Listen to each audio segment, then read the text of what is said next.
India, जिसे हम नदियों का देश कहते हैं, पर क्या आप जानते हो भारत की सबसे लंबी 7 नदियाँ कौन सी हैं? चलिए जानते हैं। नंबर 7 पर आती है ब्रह्मपुत्र नदी।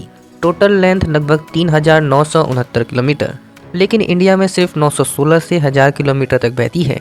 इसका उद्गम होता है तिब्बत के अंगसी ग्लेशियर से, फिर अरुणाचल प्रदेश और असम को लाइफ देती हुई बांग्लादेश में जाकर गंगा से मिलती है। और इंटरेस्टिंग बात, ये दुनिया की सबसे चौड़ी नदियों में से एक है। नंबर 6 पर आती है सिंधु नदी, जिसे आप इंडस नदी के नाम से भी जानते हैं। टोटल लेंथ 3180 किलोमीटर और इंडिया में लगभग 1114 किलोमीटर बहती है। इसका उद्गम कैलाश पर्वत के मानसरोवर रीजन में होता है। जम्मू कश्मीर और लद्दाख से गुजरते हुए पाकिस्तान जाकर अरेबियन सी में गिरती है। और हाँ, ये वही नदी है जिससे सिंधु घाटी सभ्यता का जन्म हुआ था। नंबर 5 पर आती है नर्मदा नदी। इसकी लेंथ 1312 किलोमीटर है और ये पूरी तरह भारत के अंदर ही बहती है। इसका उद्गम होता है मध्य प्रदेश के अमरकंटक से, फिर एमपी और गुजरात में बहकर खंभात की खाड़ी में गिरती है। इसे रेवा भी कहा जाता है और ये वेस्ट फ्लोइंग रिवर में सबसे इम्पोर्टेंट नदियों में से एक है। नंबर 4 पर आती है यमुना नदी। इसका लेंथ 1376 किलोमीटर है।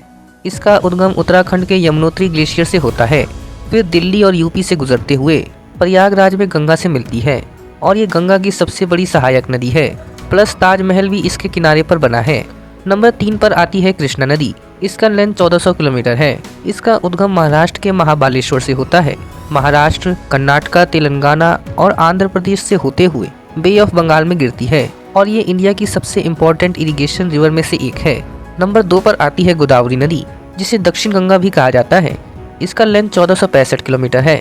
इसका उद्गम महाराष्ट्र के नासिक के पास त्रियंबकेश्वर से होता है, फिर महाराष्ट्र, छत्तीसगढ़, तेलंगाना और आंध्र प्रदेश से होते हुए बे ऑफ बंगाल में गिरती है। इसका डेल्टा इंडिया का सबसे फर्टाइल रीजन में से भी एक है। और फाइनली नंबर 1 पर आती है गंगा नदी। Total length around 2525 kilometre. इसका उद्गम उत्तराखंड के गंगोत्री ग्लेशियर से होता है, फिर उत्तराखंड, यूपी, बिहार और वेस्ट बंगाल में बहकर बे ऑफ बंगाल में जाकर मिलती है। आपके राज्य में कौन सी नदी बहती है? कमेंट में जरूर बताएं।